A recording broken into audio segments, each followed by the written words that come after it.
নিয়মিত কয়েকটি কাজ আমাদেরকে করে যেতে হবে, নতুবা আমরা ক্ষেত্র প্রস্তুত করতে পারবো না। অর্থাৎ শরীরকে যদি আমরা যোগের উপযুক্ত করতে চাই, জ্ঞান লাভের উপযুক্ত করতে চাই, তাহলে আমাদেরকে এই কাজগুলো প্রতিদিন করতে হবেই। কাজগুলো হচ্ছে এই যে আমাদেরকে আমাদের যে স্থূল শরীর রয়েছে সেই শরীরের সুচিতার জন্য আমাদেরকে নিয়মিত স্নান করতে হবে।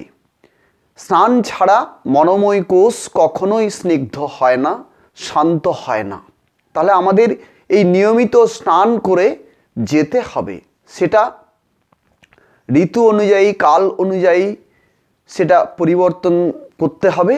এবং স্নানের যে নিয়মিত যে অভ্যাস, এই অভ্যাসটা আমাদেরকে প্রথমেই গড়ে তুলতে হবে। একই সময়ে একইভাবে আমরা যদি স্নান করতে পারি, তাহলে আমাদের শরীর আমাদেরকে সাহায্য করবে সুস্থ থাকার জন্য। আর কি এরপরে থাকবে কি, আমরা যখন তপস্যার কথা ভাববো বা জ্ঞান লাভের কথা ভাববো, তখন আমাদেরকে নিয়মিতভাবে আরেকটা জিনিস করতে হবে।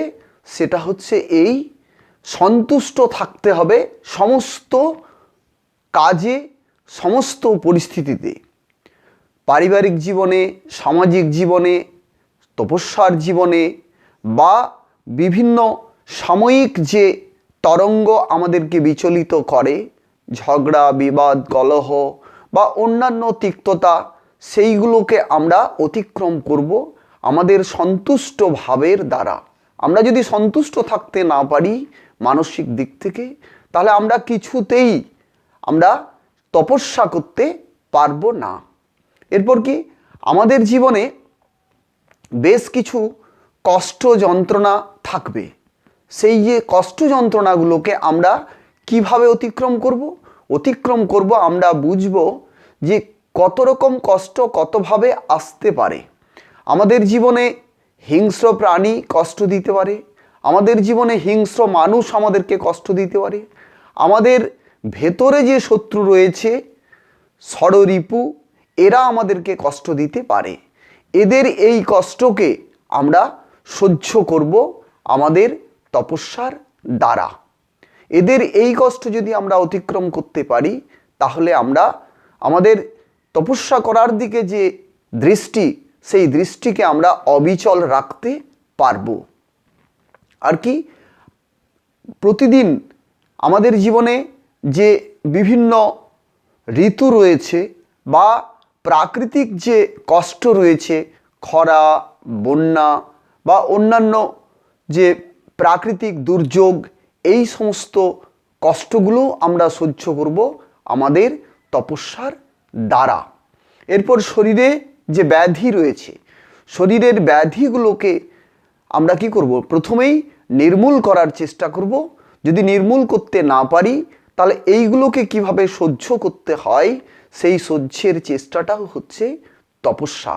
আমরা এই চেষ্টাকে নিয়মিত রেখে যাব এবং কিভাবে এগুলোকে কমানো যায় তার ব্যাপারে আমরা মনোযোগী হব।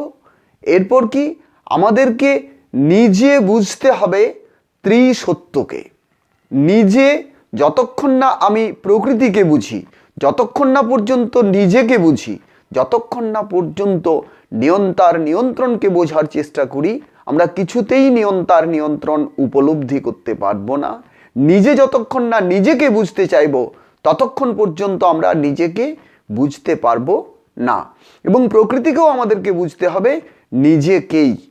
তাহলে এই যে প্রতিদিন নিজেকে এই 3 রকম পাঠের সঙ্গে, পরিচয়ের সঙ্গে যুক্ত হতে হবে, এই যোগটা যদি আমরা ঠিক করতে না পারি, তাহলে প্রকৃতি সম্পর্কে আমাদের কোনো ধারণা আসবে না, যার ফলে আমরা রোগগ্রস্ত হব। নিজেকে যদি না চিনতে পারি, তাহলে আমরা বিবাদগ্রস্ত হব। আমরা যদি নিয়ন্তাকে চিনতে না পারি, তাহলে আমাদের অসংযত জীবন যাপন করব আমরা, এবং নিয়ন্ত্রণহীন জীবন যাপন করব। তাহলে প্রতিদিন আমাদেরকে এই কাজগুলো সাবধানে করতে হবে।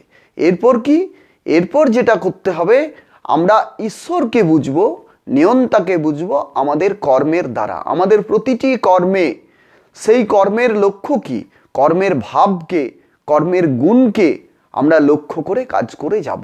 যে কর্মে গুণ নেই, যে কর্মে ভাব নেই, যে কর্মে ত্রিসত্য নেই, সে কর্ম থেকে আমাদেরকে সরে আসতে হবে, সেই কর্ম থেকে আমাদেরকে বিরত হতেই হবে।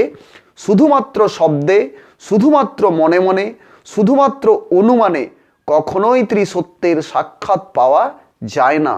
তাহলে আমরা কর্মের দ্বারাই ঈশ্বরকে বোঝার চেষ্টা করব।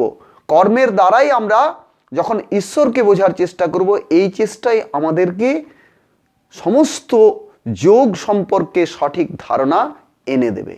এবং এই যে ত্রিযোগ রয়েছে, এই ত্রিযোগের উপলব্ধি যখন এক সারিতে এসে এই উপলব্ধি সমাপন হবে, শেষ হবে, তখন অন্তিম পর্যায়ে আমাদের যে উপলব্ধি হবে সেটাই হচ্ছে ঈশ্বর প্রণিধান। অর্থাৎ ঈশ্বরের গুণকে আমরা যখন ধারণার মধ্যে আনতে পারবো, বোধের মধ্যে আনতে পারবো, উপলব্ধির মধ্যে আনতে পারবো, তখনই আমরা সংশয় নিবৃত্তি ঘটিয়ে, সংশয়ের অবসান ঘটিয়ে আমরা শান্তি লাভ করতে পারবো।